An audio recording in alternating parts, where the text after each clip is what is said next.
Good afternoon, ladies and gentlemen, and welcome to the XEROS Technology Group PLC investor presentation. Throughout this recorded presentation, investors will be in listen-only mode. Questions are encouraged. They can be submitted at any time via the Q&A tab that's just situated on the right-hand corner of your screen. Please just simply type in your questions and press send.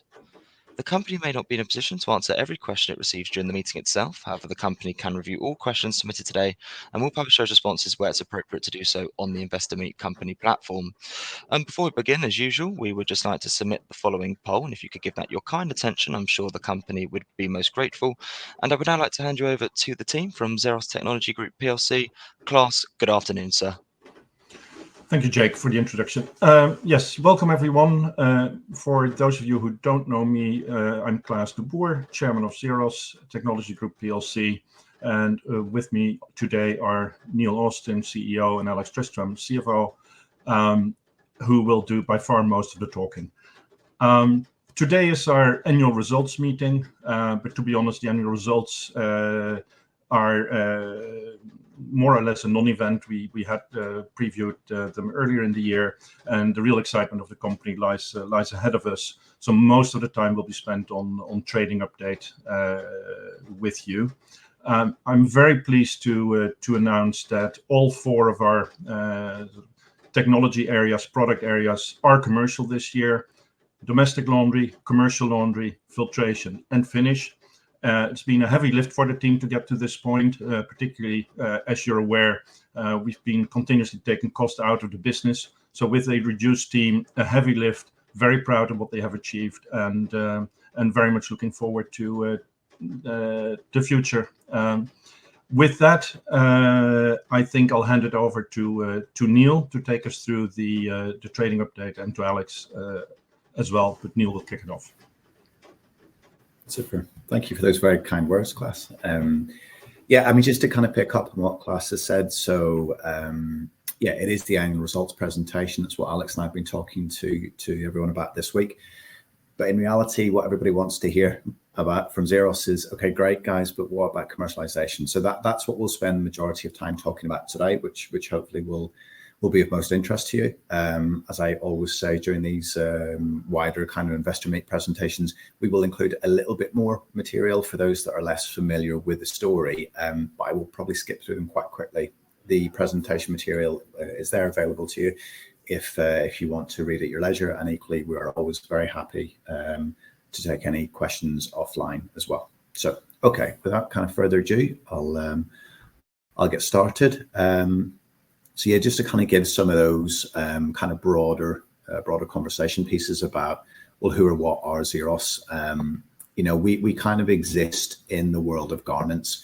So very text kind of heavy slide, but I think the key point that we're making on that is that the fashion industry is actually very highly responsible for a huge amount of waste, a huge amount of CO2 emissions, and is very much in need of innovation. So the manufacture of garments, and indeed even the laundering of garments thereafter, is a significant issue. It's one which consumers are aware of. It's one that indeed governments are legislating towards as well. And this is where XEROS really comes into its own.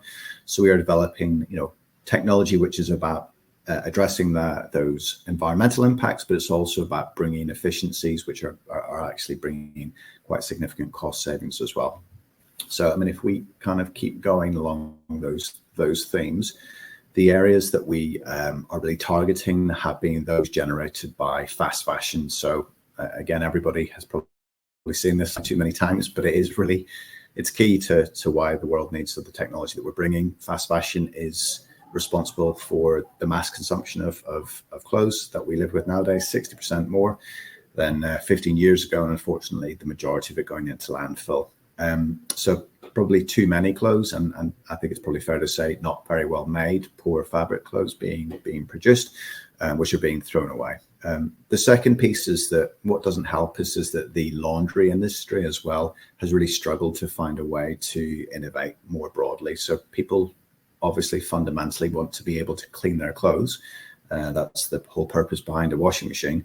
But the industry has struggled really to be able to do that effectively without, unfortunately, damaging the garments as well. As we always point out, you know, clothes do not really like to be exposed to high temperatures, to chemicals, and in some cases, water as well.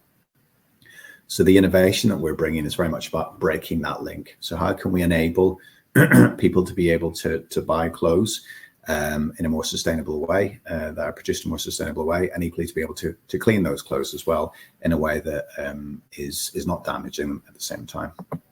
So this is where we introduce our core bit of technology, which is XEROS, and we very much see it as what we're now calling the future of laundry. It's the tagline, which I think best encapsulates what we're doing. It was actually a throwaway phrase from one of our customers, which we thought, well, we'll have that as well. So we introduced our XEROS, which are tiny polymer beads. They are an additional medium to go into those processes which have large rotating drums, using a lot of water, a lot of energy, and a lot of chemicals or detergents. And we're actually managing to significantly reduce those, whilst at the same time actually giving you a much better kind of garment life view as well. So some of the stats you can see. So to talk more pertinently about the commercialization, as I said, I think that's what everybody wants to hear about. So the three industries that we play in, which I just kind of alluded to with our core XEROS technology, are domestic laundry, so it's washing machines that you and I would have in our homes.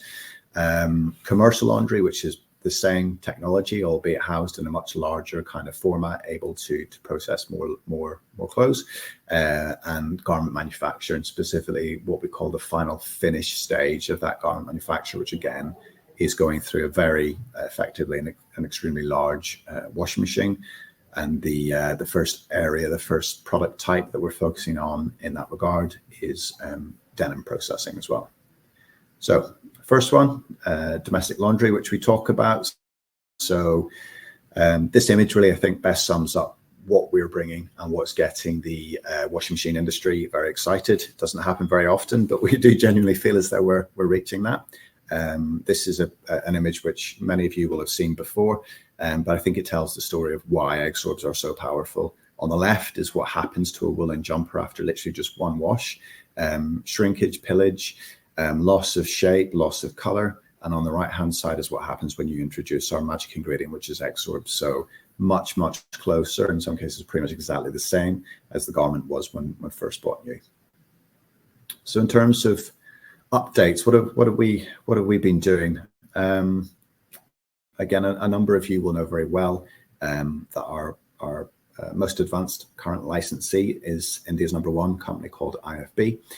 We have been in a long process with them to develop a domestic washing machine, which will have that XEROS technology included within it. The very good news, which I'm able to share with you today and have been doing this week, is that we have moved them on from what we call the development phase of our process 100% into the commercialization phase. So they are completely no longer in need of XEROS technical support, and actually all of the work that we now do is on a marketing and a commercial perspective. The two key pieces of evidence that we want to see, that I think everybody else wants to see, the first is you can see a little bit of a snapshot of it in the middle of the image there, which is the creation of a go-to-market story, a marketing launch. And here's an introduction of some of that collateral. The reason why we're previewing that with you today is because it very nicely highlights the fact that whilst this is clearly an IFB washing machine, which we brought to the consumer, it's also going to be very clearly powered by using the XEROS technology. It's a very important part of what we're trying to do about extracting maximum value and maximum awareness of the fact that XEROS is the technology. And so XEROS will feature, XEROS will feature in serigraphy actually on the washing machine itself. We will give them certification marks as well to demonstrate it's using core XEROS technology, and they will be obliged to use the XEROS technology videos and assets as well. So very exciting for that to be very much underway. Probably more exciting, as I'll say, probably more exciting for Alex than it is for me, is the fact that we've also got a commercial relationship well and truly underway, as evidenced by the fact that we've now been in receipt of orders for XEROS. We will have probably shared with a number of you in the past that we've tried to simplify the commercial relationship that we have for all of our customers on the domestic care technology. So whilst we do still charge for the use of the XEROS technology certification marks, as we call it, which is this sub-branding. We're actually trying to simplify it by saying the majority of the fees, if you like, to use the XEROS technology are covered by the use of the XORB supply that we make. We control the supply of XORBs, and that's how we make sure that obviously the technology is being used in the right way, and it's also how we fund the company as well. So, as I said, great news is that IFB have now placed those initial orders with us. Without getting too specific, to give you an idea, this is 6 figures in terms of cash for us, in terms of US dollars, and actually probably more importantly, this is enough for thousands of machines. So a very clear indication that IFB are getting ready to ramp up and start production of this device, which, as we've said since last year, is due for launch this year. So this is just the beginning, but we have now moved into that final phase, effectively for XEROS and IFB on the domestic platform, and very, very pleasing for us. Beyond IFB, which we're very pleased about, we've also, as I think we've talked about in the past, been in some really exciting conversations with some of the world's largest domestic washing machine manufacturers. We characterize them as effectively the Big Ten. So whilst there are hundreds, in some cases thousands, of various washing machine brands, the reality is that these are consolidated into 10 holding global groups. We talked before about the fact that we're in conversations with a number of these guys. We were very pleased to announce in a trading update in January that actually we've added another to that roster. Based in Europe, they are again a global brand, one of the Big Ten. And those guys so keen to start working with us, were they, that they've actually agreed to pay for this initial kind of process. We, with the 3 processes currently underway, are quite tight in terms of our engineering resource. But because this company were so keen to start to work with us, they were happy to pay for that first stage. So a real show of intent. And I think indicative of the fact that we're seeing and feeling, which is that this industry, the washing machine industry, is very much coming closer to us in terms of understanding that what people really want nowadays is, yes, energy and water efficiency in their washing processes, but they want to be able to break that link between cleaning effectively and making sure that they can look after their clothes as well. So now have 4 of the world's top 10 washing machine groups in that process with us. To give you a sense, that is, in terms of the number of units that they sell, about 30 million units per annum. So pretty sizable players, and exactly the people that we want to be talking to. So the plan for the team is very much to progress within those, and we're expecting further news in that space in the forthcoming months. So the other side of the laundry piece is the commercial laundry as well. So Alex, if I can just hand over to you to give us an update on what's happening there. Yeah, thanks, Neil. So yeah, just as Neil mentioned, the focus of the business has very much been on the domestic side of things and the filtration side of things, which we'll cover slightly later. But the commercial laundry industry has always been important to us. It's kind of the bedrock of the XEROS technology, and we've made some progress in that area as well. So IFB, our Indian partners, are active in their commercial laundry space. So they have been ordering XORBs and selling machines this year, which is great to see. But alongside that, we've been working with them on case studies and outreach processes to make sure that we're really showcasing the benefits of our technology to some of the world's biggest hotel groups. So IFB have been working with some of India's largest hotel groups, and we have got a case study in place at the Marriott Heathrow, which is really useful for both us and IFB to be able to show the benefits in a real world scenario in a place that people can get to, really. But another thing that it helps us with is to showcase the benefits of the technology in a real world environment, and that helps us on the domestic side as well, because it just proves that this is technology that people are using, that people are really seeing the benefits of, and that works in the real world. So it's great progress to make on that front. We have a long-standing partner in France, a company called Georges, who use our technology across their sustainable laundries. They have blue chip clients that are incredibly happy with the work that they're doing with the XEROS technology. So Air France, SNCF and EDF have been long-standing partners. And they've added contracts with Renault and some other workwear and fire brigades across France. So they're going to have probably about 30 machines by the end of the year, which is a real showcase of our technology, and they're a big supporter of ours. So it's there has been progress there, even if it's probably a secondary priority for the business as we focus on those global opportunities that Neil mentioned earlier on. Excellent, thank you, Alex. So then just to kind of move on to the other as Alex says, kind of focus area that we've had. The first has been very much in relationships with domestic laundry suppliers, and the second one has been the garment manufacturing side of the business. So again, a number of you will be familiar with this. This is the denim processing side of the business, addition of XOrbs to offer some of those really quite significant savings that we're calling out at the top of the slide. The situation on that is that the most recent kind of key partner that we have, licensee that we have for that, which is a company called Yilmaz Makina, based in Turkey. They launched the product in earnest in a significant trade show last year.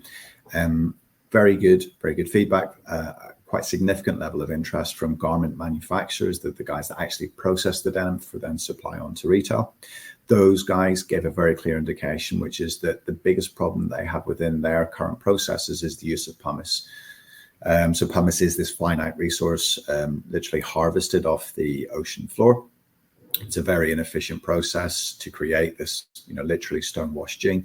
And the industry is very keen to find ways to get that same look and feel, which is obviously important to the industry and to the consumers, but without using pumice. So I guess ourselves and Yilmaz were kind of set this challenge, which is, can you generate effectively a non-pumice, an XORB only cycle, which gives the same kind of savings in terms of energy and water that we're aiming to get, but actually completely replaces the pumice but operates in the same time. A challenge, I think it's fair to say, because the pumice cycles are generally quite short, and the XOrbs generally need a bit of time to be able to be harvested back into the containment area. But the very good news that I'm able to share is that we've met that brief. A lot of credit to the XEROS engineers and indeed the Yilmaz team. And we now have a cycle developed which is hitting the brief, hitting the requirements of those big garment manufacturers. Similar to the IFB domestic situation, we're now in a place where we're effectively saying that the development side of that relationship with Yilmaz is completely closed off, and we've now moved into full commercialization. And again, similar to IFB, that's very clearly evidenced by the fact that we have received our first XORB orders from them as well. So to remind, the revenue model for XEROS on the denim, on the garment manufacturing side of it is, yes, we do get royalties on the sales of machines, but we also get revenue based upon controlling the supply of XOrbs.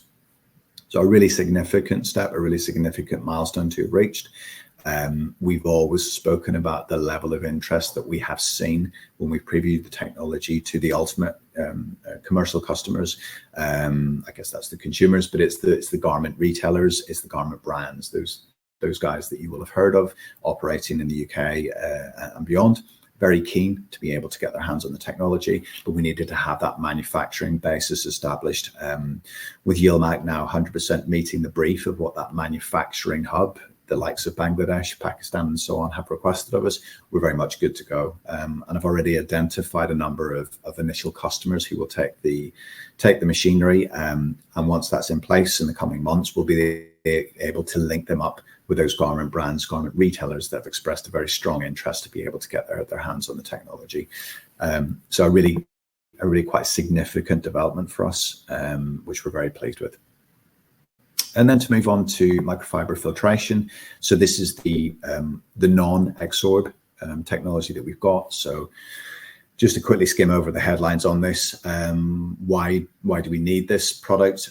Everybody's heard of microfibers, microplastic pollution. People maybe don't appreciate the fact that actually the significant amount of that comes from the laundering of clothes, and it's really because they're so agitated, they're releasing, shedding these kind of microfibers all the way through that process. We've known this for a number of years, indeed the industry have known this for a number of years.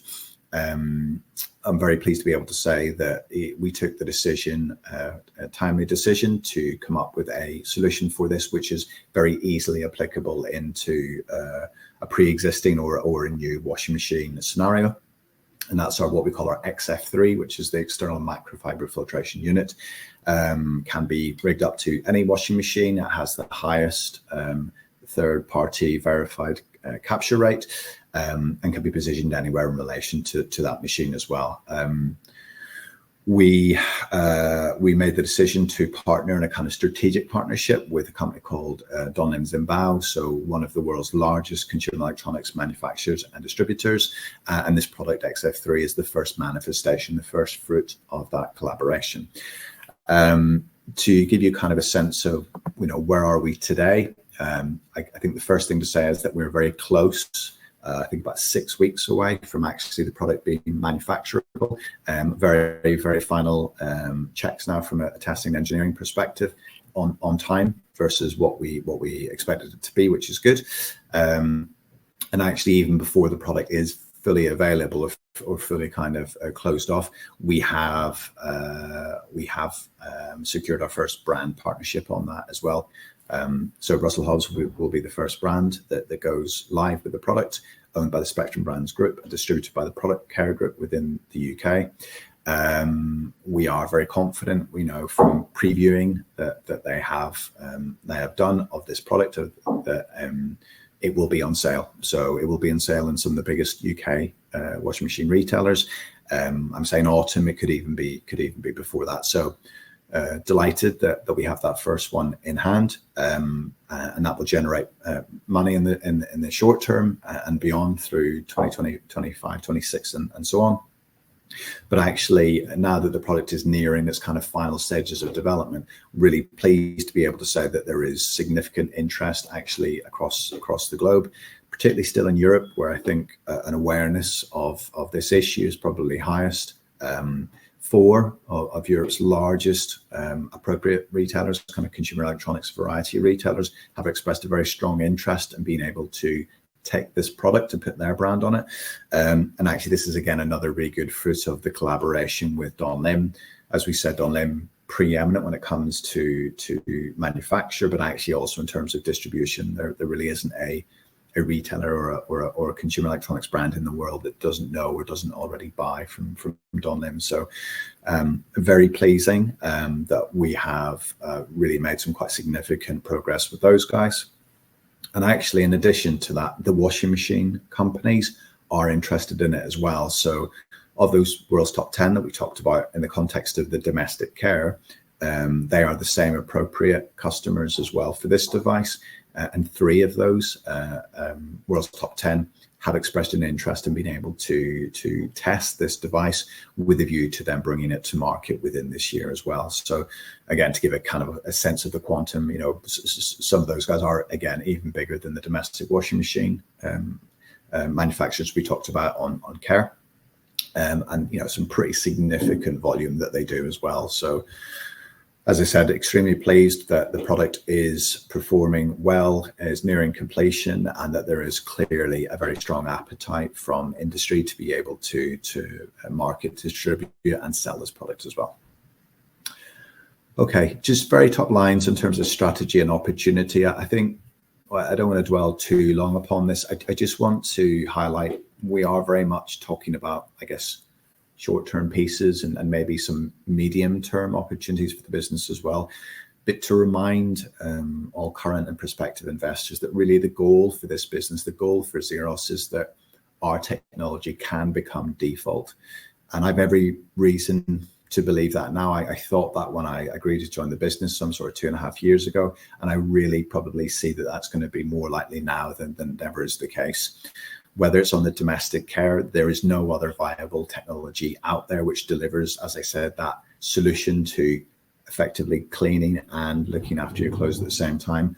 On filtration, we've always said that whilst legislation is a little bit quiet at this moment in time, it certainly has not gone away. And we definitely believe that it's a case of when, not if that happens. And indeed, we hear that played back to us all the time with the washing machine companies that we talk to about it. And it's the same on finish. There's never, until this point, been a viable solution for a replacement of pumice within the processing of denim. We've absolutely managed to do that. And so we do absolutely feel that there's no reason why the technology cannot become a default. And these are pretty significant industries to give you a sense of where we could get to with it. Okay, so in a kind of a summary, an outlook piece then, I mean, there's a level of repetition here, but I guess it's nice to be able to just pause for a second and look at this on one page. We have firstly and foremost made some really good progression in the last kind of 12 to 18 months. I'm very happy with that. But it's not just been unverifiable progression, if I could put it that way. We have now reached a point where we can point to very clear milestones on domestic care with IFB, on filtration with the Russell Hobbs partnership, and Yilmaz on the denim processing in terms of receipt of orders, that we are absolutely in a position where this business is, as we say, very much progressing from being a development business into a live commercial business.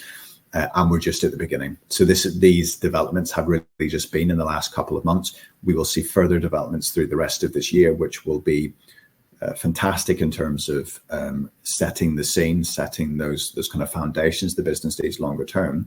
But actually will also be great in terms of generating cash as well for 2025 and beyond, which is obviously key for us at the moment as well. As always, we like to have a little image. So this is just, again, further evidence of what that means. So these are actual products which are either currently available or will be available in the forthcoming months, on filtration, on domestic care, on commercial care, and indeed on the denim processing side of it. So we really feel like we have turned the corner, and it's progression from here on in. Alex, do you want to give us a very kind of headline summary in terms of the financials from last year? Yeah, no problem. Thanks, Neil. So we were down at a revenue level due to the stages and the timing of our license contracts, kind of where we expected to be at the end of the year. We did reduce our EBITDA loss by a small amount last year as well. So that's off the back of effectively cost control from Neil and I in the business. We took some costs out of the business midway through last year, and we're seeing the effect of that in the second half, and also we'll continue to see the effect of that in 2025.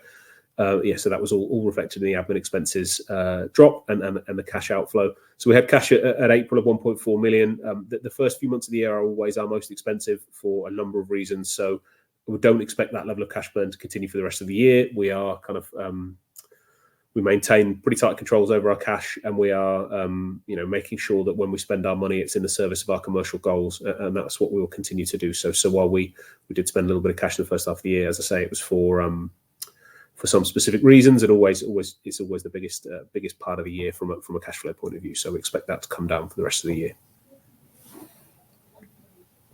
Okay. I mean, there's a few more specifics in terms of the numbers for last year, which, as I said, you'll be able to see on the deck, which you'll be able to access. But I think those are the key points that we really want to get across. So, Jake, if I can hand back to you for a moment.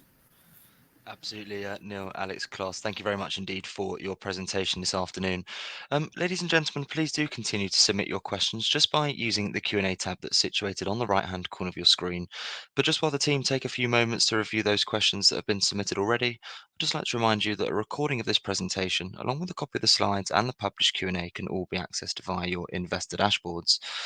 Guys, as you can see there, we have received a number of questions that were both pre-submitted ahead of today's event, as well as those that have made their way through throughout your presentation this afternoon as well. So firstly, thank you to all of those on the call for taking the time to submit their questions. And guys, at this point, if I may just hand back to you just to read out those questions and give your responses where it's appropriate to do so. And if I pick up from you at the end, that would be great. Thank you.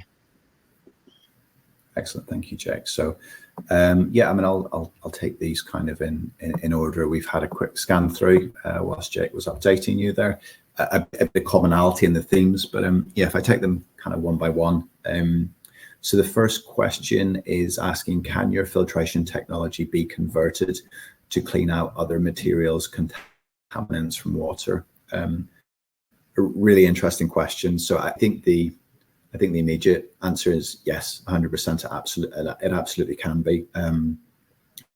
We've always felt that whilst microplastics is an unsolved issue, and one that needs to be very immediately kind of responded to, that actually there is an opportunity for innovation when it comes to filtration generally. Again, not to get too kind of carried away, but part of the reason why we were very keen and vice versa to partner with Don Lim in particular is because they are very well versed in terms of the production of complementary devices, if you like. So in a small domestic appliance world. They manufacture a colossal amount of coffee makers, vacuum cleaners, even air conditioning units as well. We've had very early stage conversations with those guys about the theoretical potential for implementation of our technology within them, because actually we feel as though the kind of the USP of what we've got is the fact that it's a rotating in the cleaning bevel. So that's really what we do very well. I mean, not to massively kind of simplify it, not least because I'm the least technical person you'll ever meet, but I mean, a lot of it comes down to kind of mesh size as well. So I think yes is the answer to that, but I think the key point that I want to make here is that that's not for now. The focus for the business is on commercializing what we have, which is ready, which is good to go, and establishing those foundations for the business in the next kind of year or two. Okay, so similar kind of a theme for question number 2. So can the XF3 filtration units be scaled up to be placed on the main inlet for water treatment plants or desalination plants? So I think the theoretical answer to that is yes, maybe, probably. It's a kind of a dialogue that we hear quite a lot, because unfortunately, whilst everybody recognizes that microfiber pollution is an issue, not surprisingly, most industries don't really want to have to take responsibility for it. And I'm afraid to say, as an old washing machine boy as I am, the appliances industry isn't keen on particularly saying it's their problem, because their point being, well, we don't manufacture the clothes. Why do we have to be the ones to solve it? It should be a wastewater treatment solution and so on. I think yes is the theoretical answer on that. I think a significant amount of development would need to be undertaken. There are practical considerations as well, which is that, to have a very fine mesh to capture microfibers, equally you need to make sure that water's being filtered before that, or else that fine mesh would get clogged with large materials. So theoretically, it's something that we could do in outer years. On a personal level, I actually think not just a personal level, I think the prevailing attitude is that if it comes to microfiber capture, the most cost-effective way that this can be done in the near term is absolutely filters on washing machines. Okay, I'll partially answer this next question and then probably hand over to Alex. So what will you do if it looks like you might run out of cash before break even? Take out a bank loan or do a rights issue so as not to dilute small shareholders? I think what I would say here is that I guess the key point that I want to make is that the fundamental difference about the conversation and the message that we're delivering to shareholders today is that for many years, XEROS has been in need of support, has been in need of funding to demonstrate that its theoretically wonderful technology can get to a point of commercialization. As we sit here today, hopefully the message has come across loud and clear. We have reached that point. So our technology is now commercially over that tipping point, and we very firmly believe that we'll only grow from this point onwards. So we feel, I think it's fair to say, much more positive because of that. At this point in the year as well, we very much wanted to have those key things in place, which were IFB domestic active, ready to go with export orders, ELMAC commercially active with export orders, and indeed a very clear indication that we have brand partners to take the XF3 to market this year. All of those three things are now in place, which gives us good cause for confidence. Alex, I don't know if you want to add anything to that. Yeah, I think I'll just echo your words there, really, Neil, that we are into a different phase of the business's existence. We've kind of crossed that threshold with the partners that we've got to take us from a promising technology that will be commercialized one day to a technology that is being commercialized now, and that brings with it a different set of challenges. Ones that are more in line with kind of a non kind of startup-y type business in that we've got customers to manage, we've got working capital to manage, we've got supply chain to manage, and we've got those contracts to manage as these new products launch into new markets, and we see what the run rates, see how the take up is, get kind of real evidence of our technology meeting real consumers in the real world. So we're incredibly excited about that. We're in good conversation with our partners about the kind of numbers they're expecting. We're in good conversations with our suppliers about the numbers we're expecting. So we're absolutely as confident as we can be about the situation of the commercial situation of the business as it sits today. We as a board spend our time kind of scenario planning and looking at what's going to happen into the future. We are, like I say, we're delighted to get to the part of the business's life cycle that we've got to so far, and we're really excited about the prospects of the business this year and beyond. Okay, great, thank you. So next question is let's pick up on this just to change themes a little bit. So with concurrent launches in India, Europe, and the hospitality sector, how are you managing focus and resourcing?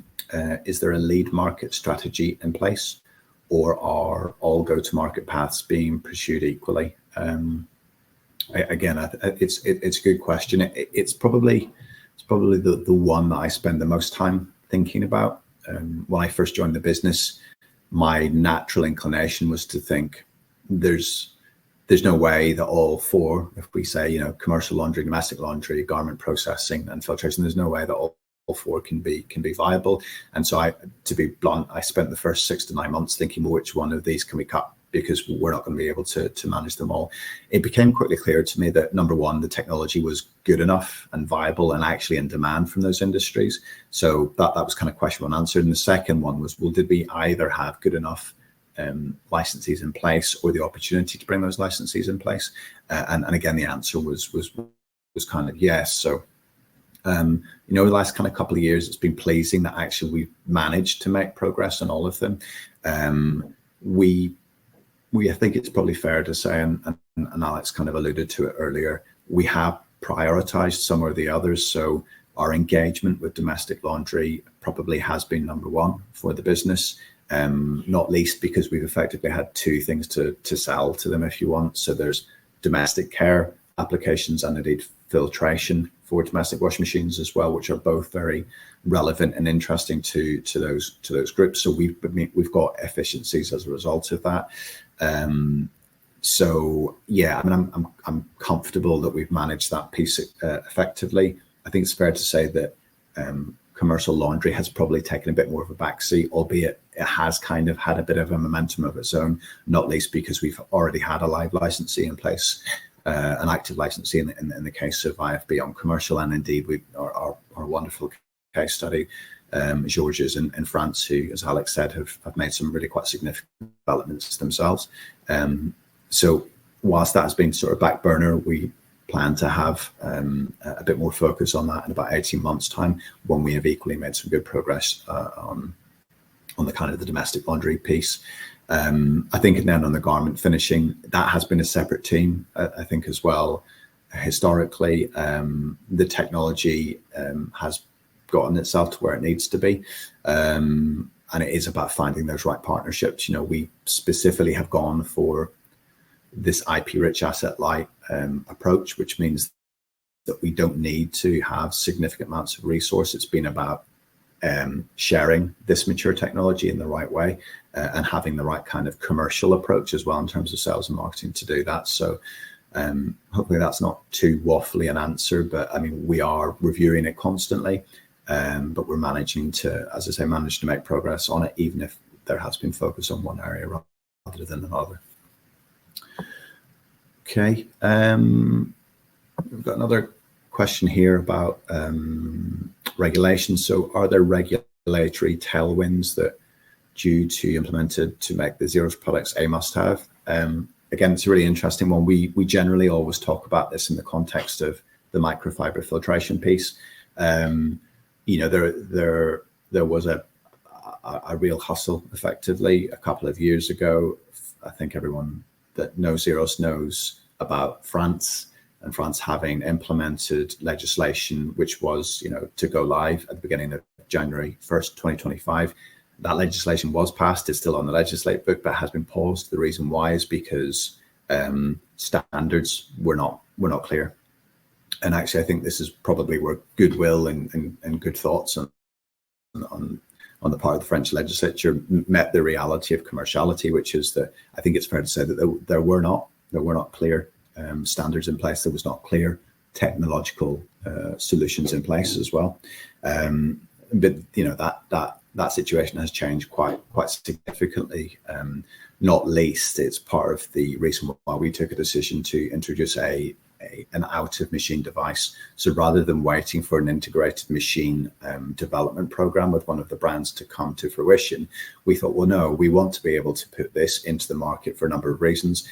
One, so that we could show that the technology works, but equally to demonstrate for two, that actually people are willing and prepared and they want to find that solution. So I think that actually our product being in the marketplace and indeed others that I think offer a more viable solution coming out soon as well, I think that will be really helpful in terms of, if you like, taking some of the wind out of the sails of the objections that some of the washing machine trade organizations have been able to present. And then the other part of this as well is that I'm sure have spoken before about the fact that the IEC has set up a working body to effectively define those standards. Xero's very honoured to be asked to be part of that working group, and indeed our sense is that standard, that recommended standard, which has been missing for France and beyond, should be settled within the next 12 months. I mean, it's regulatory, it's a bit bureaucratic, so it always takes a level of time, but that process is in place. I would say as well that we don't see legislative initiatives disappearing. There is still work underway within the UK private members bill. There are, I think that was up to 6 of the states in the US either are passing or in the process of passing legislation related to this very topic. There is moves at a federal level. Other countries, I believe, Australia has effectively passed it, albeit for 2030. So I think technology being in the market, the IEC recommendation being established, all will happen in the next kind of 12 months. We'll very much be able to demonstrate that there are responses to those legislative initiatives. And for sure, I mean, let's be clear, if we position ourselves well as a technology provider within that space, I mean, it's a significant opportunity for Xeros. So yeah, I mean, we're doing this. We can never necessarily influence legislation at the end of the day, but there's definitely an environment still very much in the horizon, which is going to help us. Okay. Let's just see if there are any others which we're not effectively covering. So, yeah, there's a lot of questions, not surprisingly, about cash. So, last investor meet presentation, we were confident we had enough cash to see us through to commercialization. Do we believe we can get enough cash flow, break even with existing cash balance? I mean, I think, we've kind of hopefully addressed those. The reality is that we had to reach a certain point of a tipping point. I'm repeating myself, but I think it's important so people understand it. The fact that our current licensees are now commercially live is massively important. As we have built our commercial plans for 2025, they have been based upon contributions from those areas. We have not expected this magic kind of bonus was going to drop out of the sky, although we are in very, very interesting conversations and absolutely expect to be able to progress those quite significantly with very big global brands, particularly on domestic washing machines. We are not reliant and we're not expecting those to influence 2025's numbers. So the fact that we're not making announcements in that regard does not in any way influence what our expectations are for 2025. The caveat within all of this, of course, is that we're a B2B business. We're a licensing business. We provide the technology. We do not make the final decisions about when exactly people commercialize, the quantum to which they commercialize, or indeed, what the consumer does when this new technology gets into their hands. So that element of it clearly is out of our hands. What I can say is that at this stage of the year, we are very much in the position that we had hoped to be, which is hugely encouraging. And we'll obviously we'll see how further progression goes in the next kind of couple of months. I don't know, Alex, Klaas, if you want to add anything specifically to that. No, from my perspective, I think you've covered it, Neil. As you say, we've crossed that that commercial threshold, and now we look to those products as they get rolled out. And also from my end, not really much to add to that. I think, Alex, you addressed it earlier as well and said scenario planning is what we do. And that is how we try to anticipate what may or may not happen. And as Neil said, what consumers do at the end of the day is out of our control. Another factor that is outside of our control is obviously the discussions around tariffs globally and what that does to flows of goods between continents. So those are factors that may influence it, and that's what we're trying to anticipate and plan for as a board. Did I shock Neil into?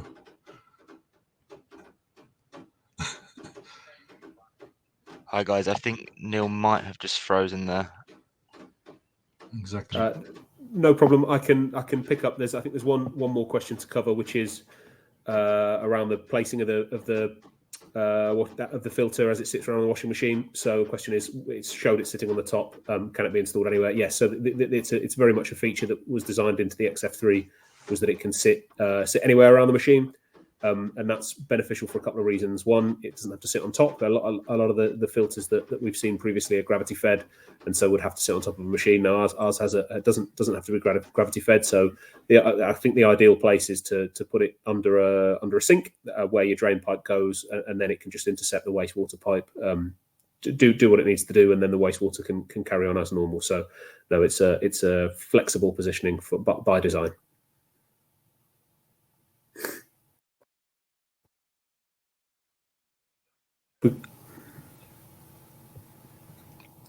Good.